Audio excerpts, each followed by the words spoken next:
Welcome to the Thinking Fellows podcast. My name is Caleb, and today I'm joined by one other of our regular Thinking Fellows, Dr. Adam Francisco, who's here with me today. And we're actually recording at Concordia University Irvine, and we have a guest with us today. I've been doing a couple of interview episodes the last couple of weeks, and we have Dr. CJ Armstrong on the show. Listeners may recognize the name. I complained about him on the show and the Latin course that I suffered through. No, I really enjoyed it. But the last 2 semesters before I graduated last spring. Yeah. So, which is a great time.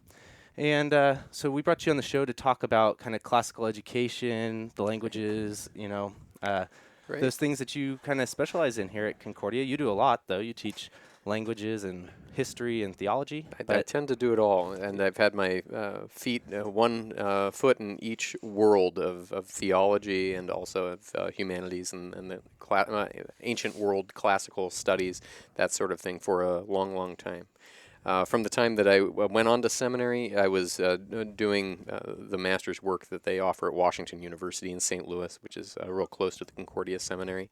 And several of my colleagues there while I was at St. Louis, there in the late 90s, were doing the exact same thing because there's a natural marriage between the study of the ancient Mediterranean and what's going on in the ancient Near East and what's going on in the context of the development of the Old Testament literature, the New Testament literature.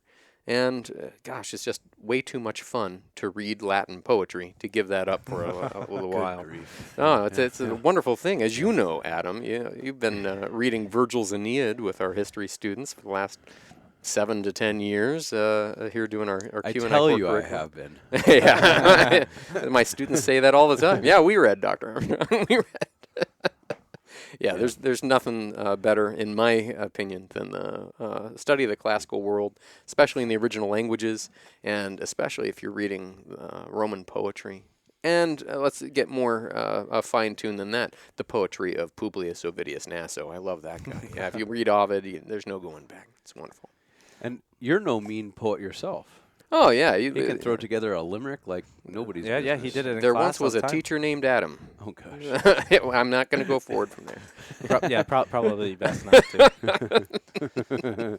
Well, I've been wanting to do an episode on education for a long time. We've briefly touched on it here and there throughout other episodes, kind of the emphasis on being classically educated or thinking about philosophy alongside theology, and we do, Adam covers historical topics on the show too. And I thought this would be a great fit for you because while I was in class with you, or even just around campus, you are an apologist for this kind of this education, taking your education seriously, and especially absorbing kind of what the liberal arts has to offer, no matter what major you're in here at the university. Yeah. Or what profession you're in. That's right. Sure. The station you find yourself in. I can't go as dramatic as to say things like the entire institution of education, public, private, whatever, in North America or the United States or California is absolutely broken or anything like that. I have way too much respect for all my colleagues in higher ed and especially my friends here at Concordia University, whether they're teaching students going forward in bachelor's work for public education or Lutheran education or graduate work to go that direction. There's a lot of good work that happens with teachers, both in public and private schools.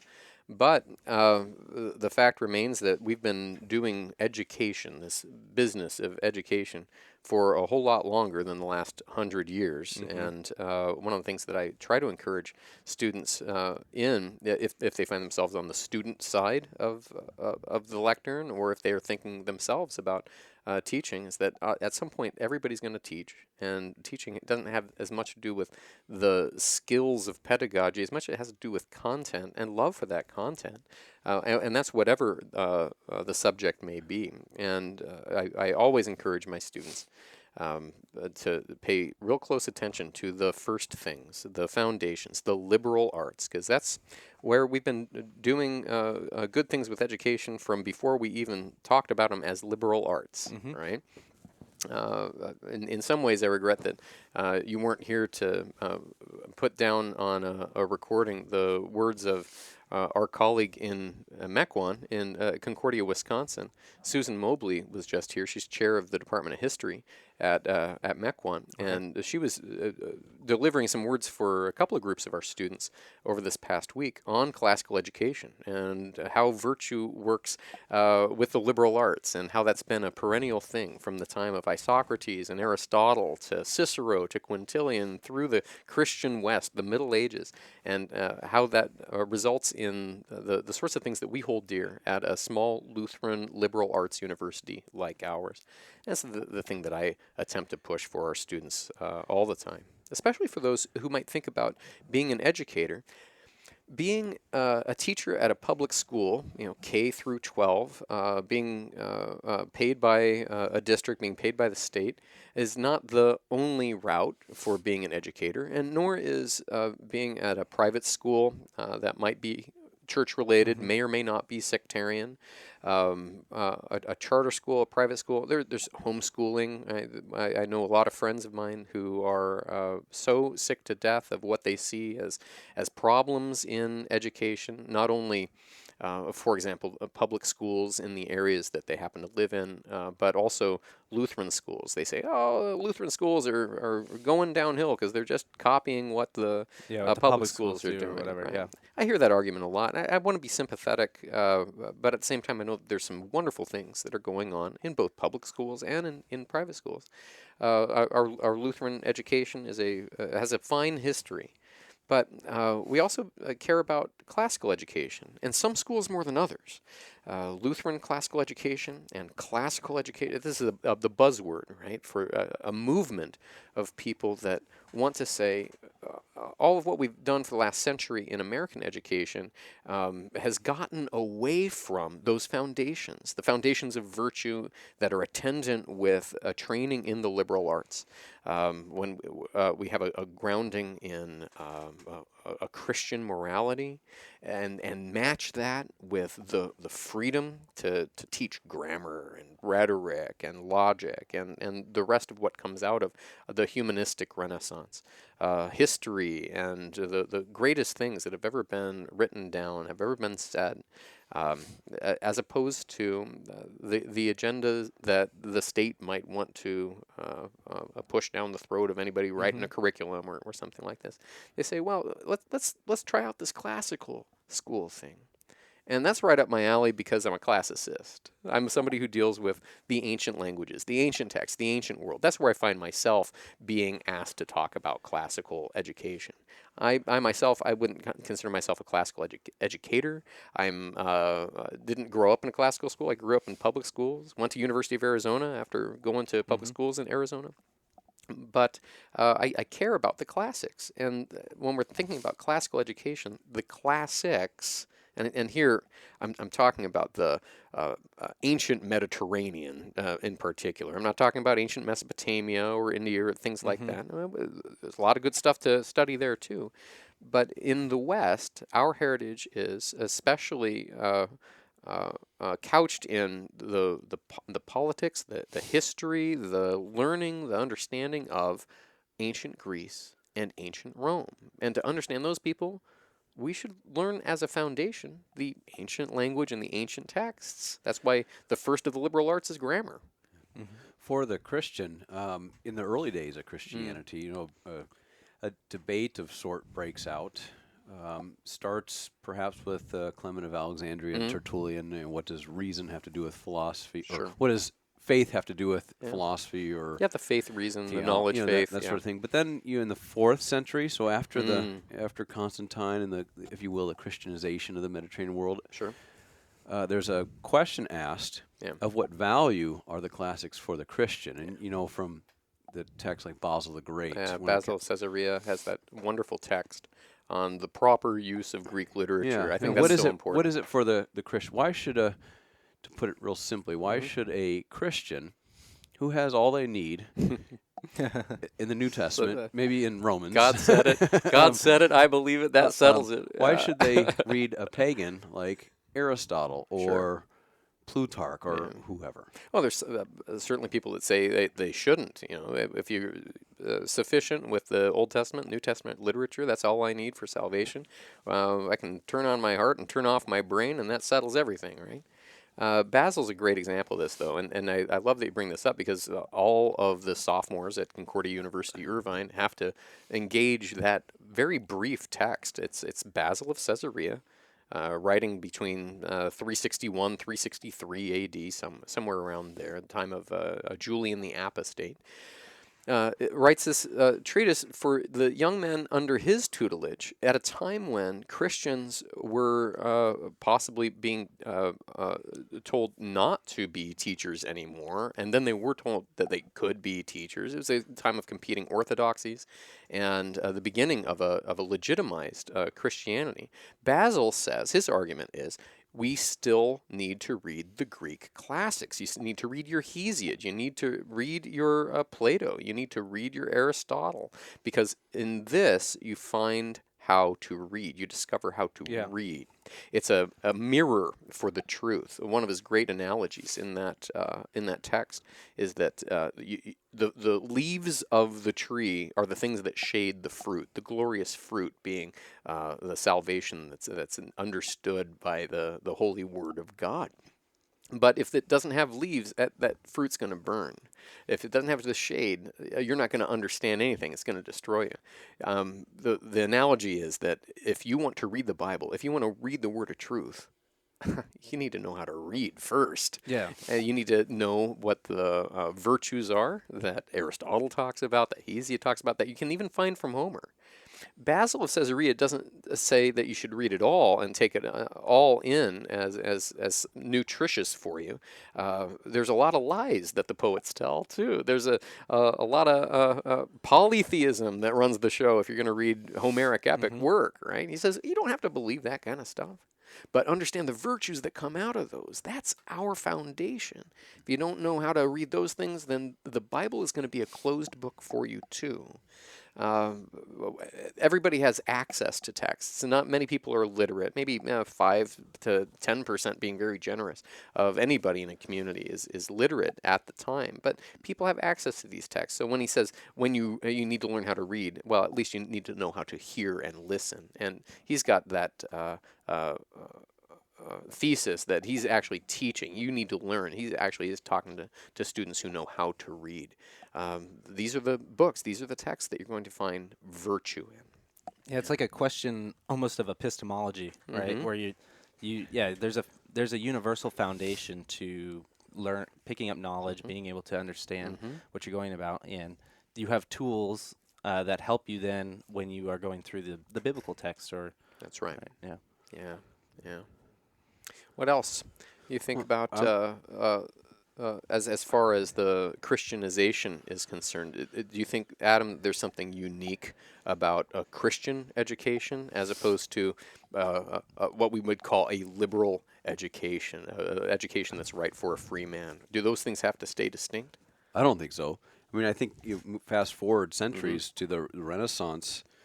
A lot of people who have heard of the Renaissance will at least say, "Oh, that's ad fontes." That's that move in Europe, and starting the 14th century, where with like Petrarch, Francesca Petrarch, 14th century, in a way says, "I want to go back." Everybody's quoted Cicero, right? And these quotes from Cicero just passed on, but nobody's really understood him in his context, the context of the overall writing, and then the historical context.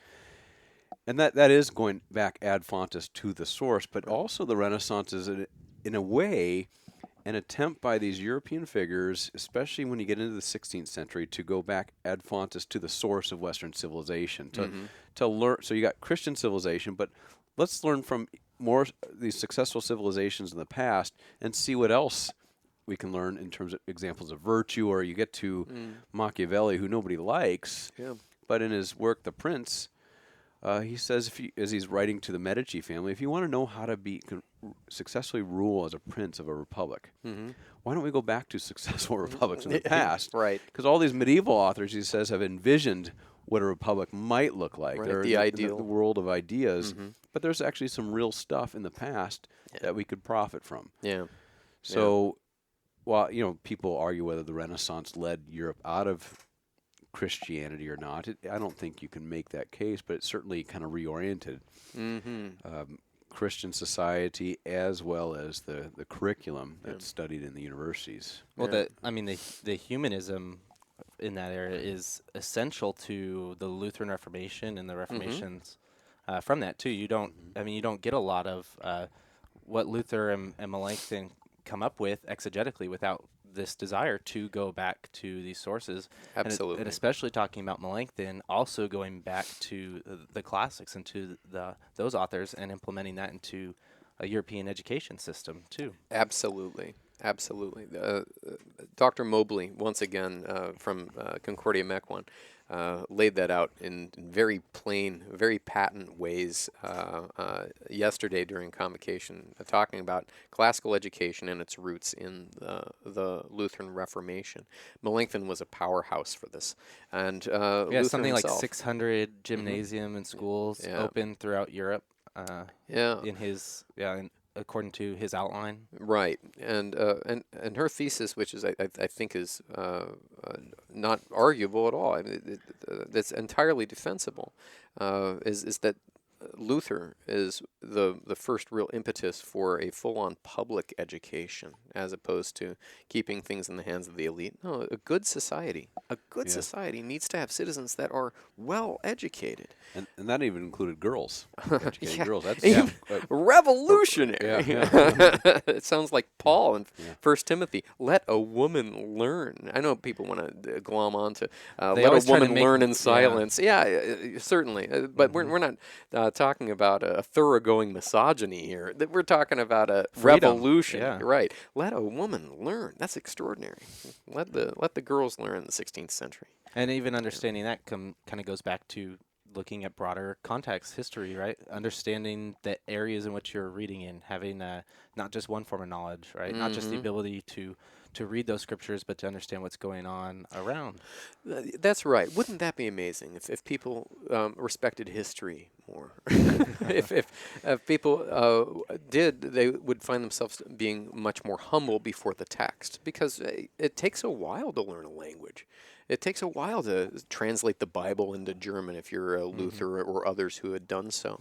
It takes a while to learn dead, highly technical, ancient Mediterranean languages. But that's where the source is. That's where the spring is. That's where the font is. That call for ad fontes. That's why I think students need that. That's the foundation of the liberal arts, the grammar part. Even if you didn't like it, Caleb. Us, e, o, o, e, orum, is, o, sis. Well, we need that kind of stuff in our life. Not just to organize the brain, but to give ourselves a fighting chance to keep civilization from tipping over the precipice of disaster, as well as just giving us a little bit of fun to read some Roman poetry from time to time. I always tell people that was in many ways tackling the hurdle of Greek and Latin and Hebrew here were probably one of the most beneficial things, because it really did reorient how I read things, my ability to go and say, that sounds funny. Can I go find the original text and work through it? Yeah. Even skills like memorization honed through there that make give you a system to go and memorize other parts of texts that may have been a challenge before. Something that I had foolishly, now looking back at it, pushed off till later. I don't think you're ever too old to learn. Yeah, but I was always afraid of it. And then when I finally got to it, I realized it was something I could do. I could, I could, with the proper time put in, do well, and something that benefited all my other studies throughout. I'm glad to hear that you were afraid of it, because I think, as Yoda said, you should be. You should be, right? It's not an easy thing. It's daunting. And it's what students that are engaged in higher learning ought to push themselves to do, because it keeps you humble. It develops an intellectual virtue. It develops the intellectual virtue of humility before the text.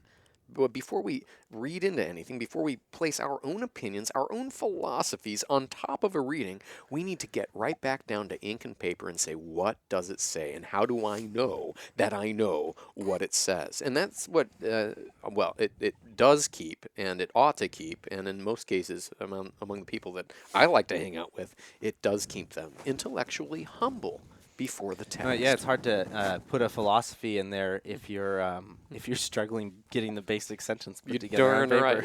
Yeah, but and then the no content, substitute for that. The content, history, right? Mm-hmm. Here's, because we're heading towards a break. I want Yes, to we cap are. it off with it because I've been looking for a time to quote this. You have a good internal timer there, Adam.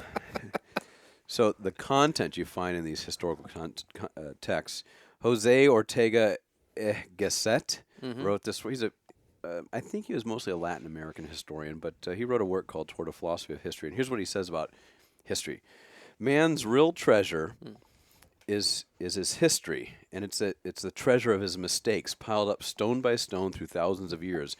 Breaking the continuity with the past, wanting to begin again, to ignore the past, the text, and so on, is a lowering of man and a plagiarism of the orangutan.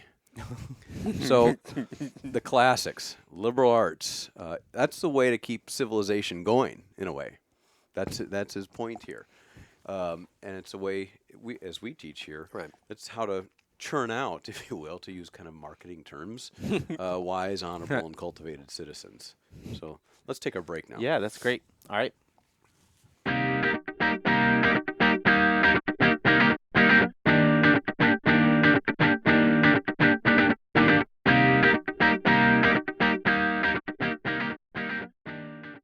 All right, welcome to our break. Today we're going to talk about a book that is a translation that Dr. Armstrong just completed and published recently, I think in the last month, right? Yeah. The name of this book is Lutheranism versus Calvinism, the Classic Debate at the Colloquy of Montbéliard, 1586. Yeah. And so that's a really interesting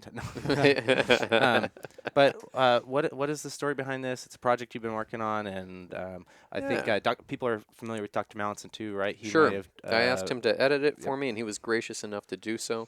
And I asked him to edit the text for me because of his expertise in Theodor Beza, the student of John Calvin, the slugger on the team of the Reformed, that is the Calvinists in the 16th century.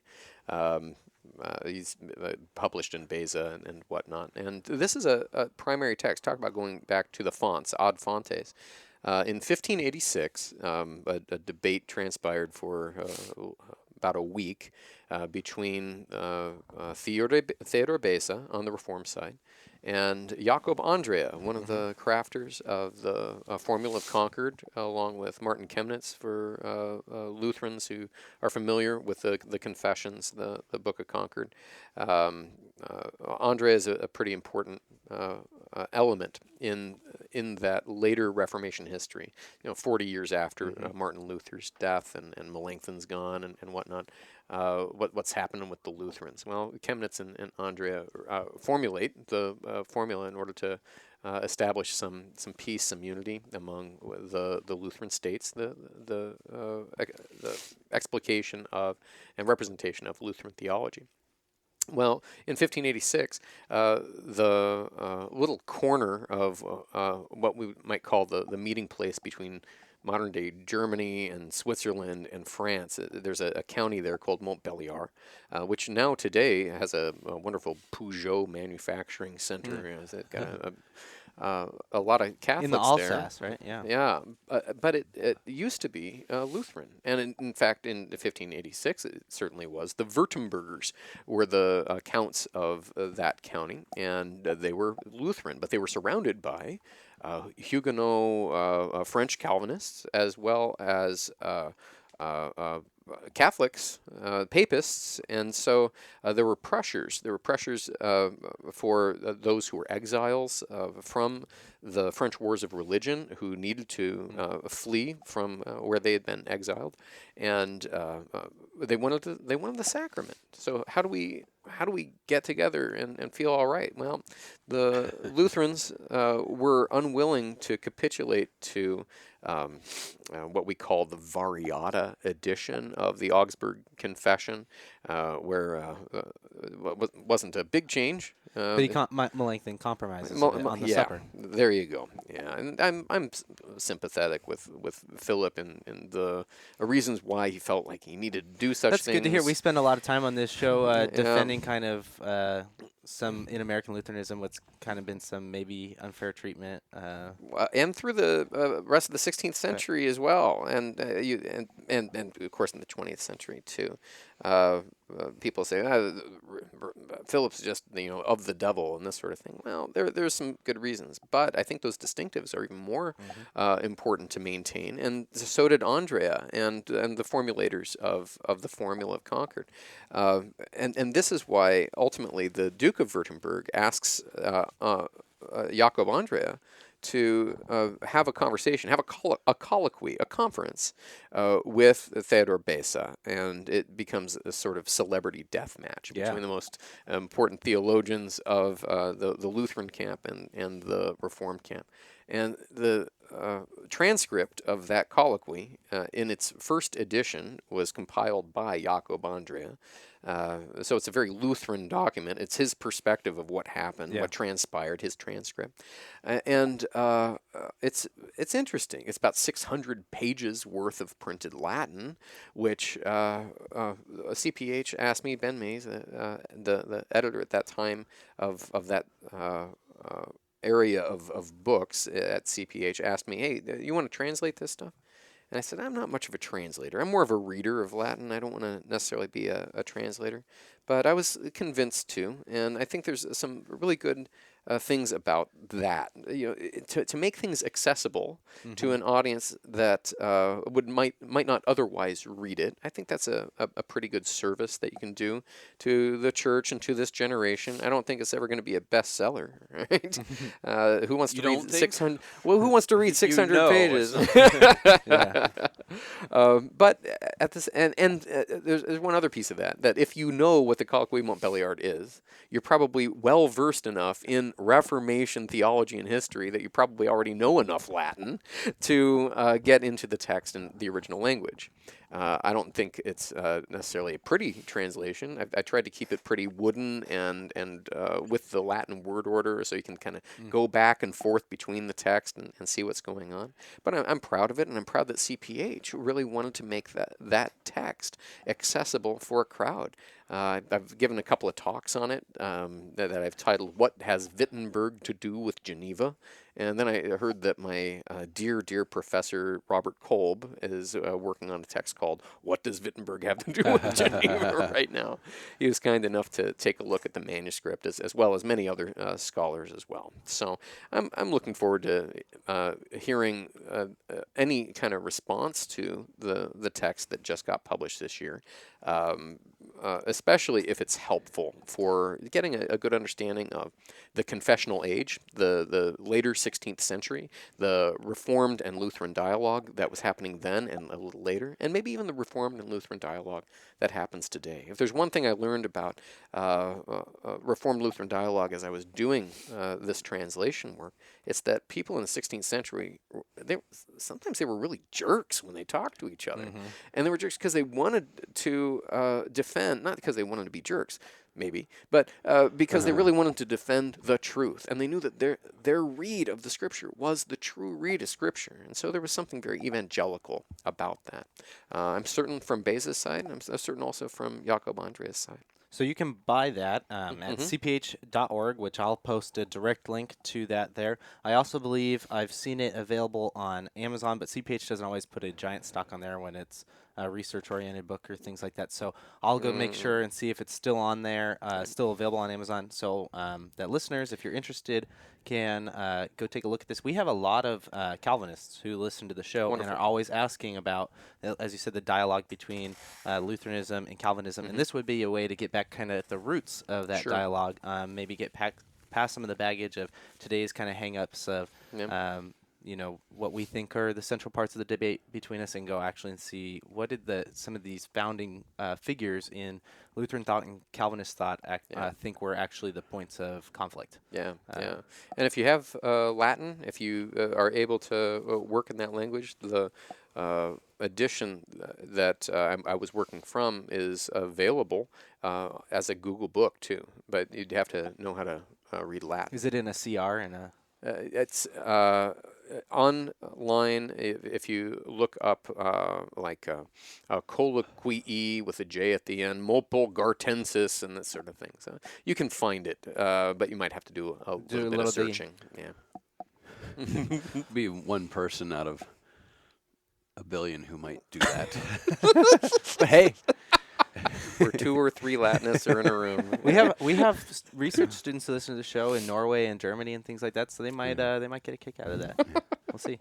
But as you're saying, this work is you kind of going back to the sources and trying to make sources accessible for today's audience, and that kind of ties into the general theme of this episode. Mm-hmm. And so we spent the first half of the show kind of talking about this form of education. Kind of goes back to Western roots, especially those in Greek and Rome, and how this matters to the church and kind of plays out.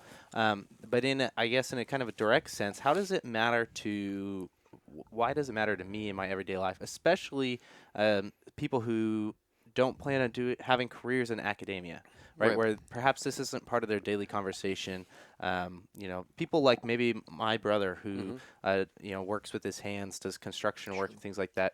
What are the benefits overall in his life of having this? I think we're allowed to have conversations about all kinds of things, but informed conversations are that much better, right? The unexamined life's not worth living. We need to know ourselves, and we need to know some arts to keep us free.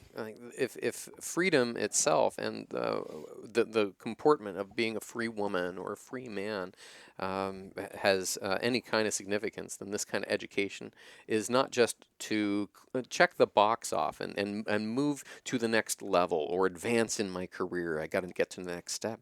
But it's an education that is supposed to make you good, period. It's supposed to make you good as a person. It's supposed to give you those things that give you the learning necessary for a lifetime, to be able to think broadly and deeply, to be able to communicate broadly and deeply. They are goods unto themselves, but they're goods that are intended to be used in service of the neighbor. And that's why this great conversation that we have goes as far back as it does, because it's not just a good conversation to have, it's a conversation about the good. It's a conversation about goodness, about why to learn certain things, and why to love certain things, why to hate certain things, why to avoid other things as well. It's a question of not just being good for me so that I can know a whole lot of stuff, but so that I can be of service in a good society. I think that's where I would start that conversation, but what do you think, Adam?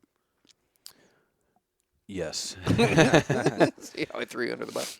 No, I'm always amazed at how, right now I'm reading a book called Warrior Politics, and the subtitle is Why Leadership Demands a Pagan Ethos. And it's Robert Kaplan, a journalist, who's arguing that there's, in light of today's international concerns with third worldism and terrorism and so on and so forth, he says, we've got much to learn from the ancients in this, because they dealt with this stuff all the time. Sure.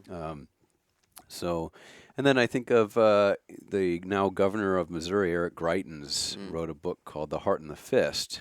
He Oxford DPhil, and then went off, served in one of the SEAL teams, and he argues in that book that for being beneficial in the world, it's great to have a big heart and want to serve, but you also have to have a little muscle behind it. But in that book, it's really interesting. He's quoting all these classical authors and how this is sort of a thing in the Western tradition. Yeah.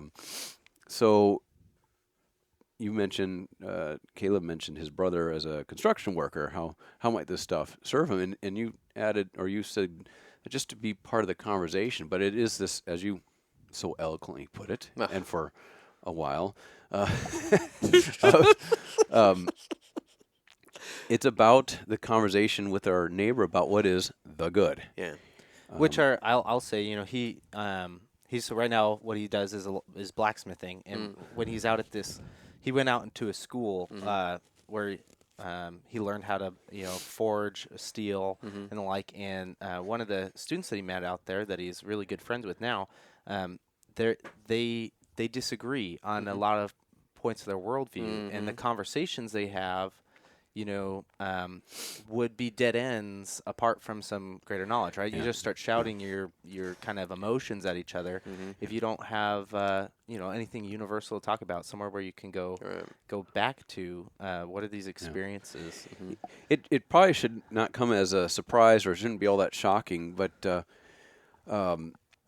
the issues the ethical issues, political issues, this is common stuff. It's perennial. And so rather than just reinventing the wheel, why not go see how people dealt with those issues in the past? You'll make a much more informed decision if you do that. So, it's not just about the good in an abstract sense. It's about the real practical, pragmatic good. That's right. So you find yourself, when I went through university, I didn't read the classics in any sort of disciplined way. It was read them every once in a while 'cause it was get fun, stuff done for or assignments, like, why is Luther quoting Cicero here, or whatever. But then all of a sudden, this guy C.J. Armstrong, I'm teaching with him. We started full time the same year. Yeah. And as we put together this curriculum, he's forcing me to read this stuff that, Homer, Hesiod, Thucydides, and I was amazed at just how, Homer's Iliad. I'd read it as a kid, I know, in grade school. I start reading it for a class here, and I'm just reading it just to be able to teach it. But then all of a sudden I find myself sucked into the story, and because of the virtues you see exhibited, the interpersonal stuff going on is timeless. Yeah. And you grow into these sorts of things too. That's a different book when you're 36 than when you're 18. Oh yeah, sure, right? sure. But it is timeless. I wish I was 36. I look the same. I used to look like I was 50 when I was 36, and now that I'm 43, I still look like I'm 50. So I think I'm getting better. You're still a handsome man, though. Well, we're kind of hitting time, but and hitting the bottom of the That's right. conversation, obviously. And I'm very sick, so that's my That's okay. excuse. The meds made me do it. But thank you for joining us. I really did. This was a great conversation. I really liked where you hit just a couple minutes ago about talking about this. Is really, there's a pursuit of freedom here, the preservation of freedom, and that's a lot of where we get our intersection with Christianity and the Reformation. Right, there was a freedom from the bondage of a church that had failed the people, that had stopped truly reading, giving them the scriptures, proclaiming Christ to them, and part of this education, as Christians, part of our heritage in this education is kind of that recovery of the scriptures of Christ through kind of this great thought. And so thank you for listening to the show. If you like this episode, you'll probably like a lot of other episodes too. This is so you can go ahead and subscribe on iTunes or your favorite podcasting app. You can catch the show every week on our website. And once again, thank you, Dr. Armstrong, for joining us. It was great to have you on, and we'll probably have you on in the future if we can make it happen. My pleasure. I'll look forward to the next time. All right. Thank you.